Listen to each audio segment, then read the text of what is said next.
SC రిజర్వేషన్లలో A B C D వర్గీకరణ కోసం వాళ్ళు పోరాటాలు చేస్తున్నారు.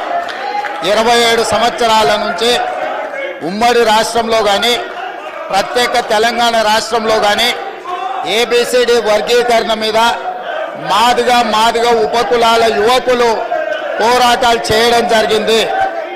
వారి పోరాటాల ఫలితం ఒకనాడు ఇదే శాసనసభలో మాదిగ ఉపకులాల వర్గీకరణ కోసం వాయిదా తీర్మానం ఇస్తే నాతో పాటు ఆనాటి శాసనసభ్యుడు సంపత్ కుమార్ను కూడా ఈ సభ నుంచి బహిష్కరించడం జరిగింది.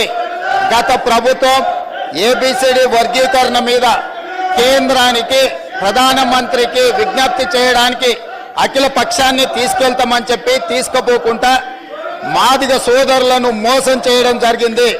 కానీ డిసెంబర్ 3, 2023 నాడు ప్రజాప్రభుత్వం బాధ్యత తీసుకున్న తర్వాత తక్షణమే మా ఉప ముఖ్యమంత్రి గారి సూచన మేరకు మాజీ ఉప ముఖ్యమంత్రి ప్రస్తుత మంత్రి దామోదర్ రాజనరసింహ గారి నేతృత్వంలో మా శాసనసభ్యులందరినీ అడ్వకేట్ జనరల్ ని ఢిల్లీకి సుప్రీంకోర్టుకు పంపించి న్యాయ కోవిధులతోని చర్చించి సుప్రీంకోర్టులో బలమైన వాదనను తెలంగాణ రాష్ట్ర ప్రభుత్వం కాంగ్రెస్ ప్రభుత్వం వినిపించడంతో ఈనాడు సుప్రీంకోర్టు మాదిగ ఉపకులాల వర్గీకరణకు అనుకూలమైన తీర్పునివ్వడం జరిగింది.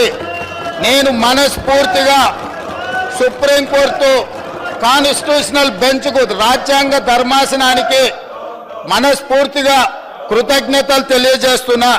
7 మంది జడ్జిలలో 6 మంది జడ్జిలు రాష్ట్రాలకు ఏబిసిడి వర్గీకరణ చెయ్యడానికి అనుమతి ఇచ్చింది.